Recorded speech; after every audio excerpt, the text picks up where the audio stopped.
Setelah menetapkan 30 tersangka, kini giliran sang korban dari aksi premanisme kelompok John K. Nuske yang dimintai keterangan sebagai saksi oleh penyidik Ditreskrimum Polda Metro Jaya. Kami langsung bergabung bersama rekan Yunia Harsari untuk informasi selengkapnya. Yunia, apakah pemeriksaan terhadap Nuske ini telah selesai dilakukan? Zakia, Nuske sudah selesai diperiksa oleh penyidik di Treskrimum Polda Metro Jaya, sudah meninggalkan gedung ini sejak tadi pukul 16 waktu Indonesia Barat, atau artinya ini sudah diperiksa selama 3,5 jam sejak tadi tiba pada pukul 12.30 waktu Indonesia Barat, didampingi oleh 3 orang pengacaranya. Namun sayangnya tadi pada saat selesai diperiksa, Nuske tidak memberikan keterangan apapun kepada awak media, langsung masuk ke dalam mobil dan tidak memberikan keterangan apapun. Sikap ini tentunya sangat berbeda jika kita bandingkan dengan tadi pada saat beberapa saat baru keluar dari kediamannya sempat memberikan keterangan kepada awak media bahwa benar hari ini diperiksa sebagai saksi atas aksi penyerangan oleh kelompok John K terhadap dirinya. Zakia, sebenarnya sebelum diperiksa hari ini, Nuske sudah pernah diperiksa oleh jajaran Polda Metro Jaya, yang ini disampaikan oleh Dirkrimum Polda Metro Jaya Kombes Pol Tubagus Ade Hidayat, yang menyatakan bahwa keterangan yang diberikan oleh Nuske pada hari Minggu inilah yang kemudian menjadi dasar bagi para penyidik atau para aparat ini untuk menangkap para pelaku yang saat ini sudah ditetapkan 30 orang sebagai tersangka. Zakia. Ya, Yunia, kemudian bagaimana perkembangan penyidikan polisi terkait kasus kelompok John K ini?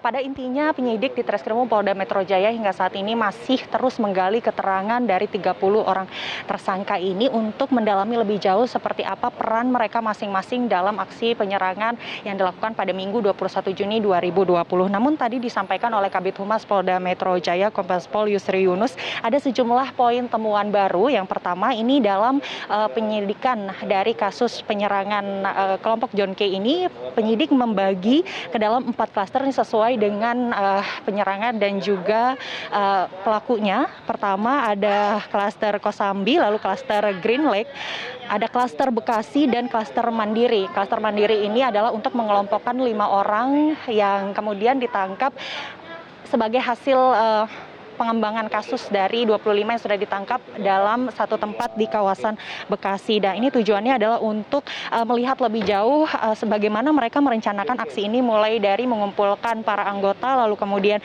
mengarahkan dan juga membagi tugas, serta melihat siapa saja yang akan menjadi sasaran dari aksi mereka. Sementara itu dari yang sudah dikumpulkan oleh penyidik di Treskrimum Polda Metro Jaya di Kosambi atau penyerangan yang terjadi di kawasan Kosambi, Jakarta Barat ini ada 6 tersangka, ada pelaku berinisial J, H, dan K yang tugasnya ini adalah memang untuk membacok 2 orang korban yang ada di kawasan Kosambi ini. Ada 1 tersangka lagi berinisial B yang pada saat jatuh korban sempat melindas badan korban dengan kendaraan yang mereka gunakan. Ada lagi 2 yang berinisial M dan juga T ini masuk dalam daftar pencarian orang yang saat ini tengah dalam pengejaran untuk mengetahui lebih jauh perannya apa dalam kasus penyerangan yang terjadi di Kosambi.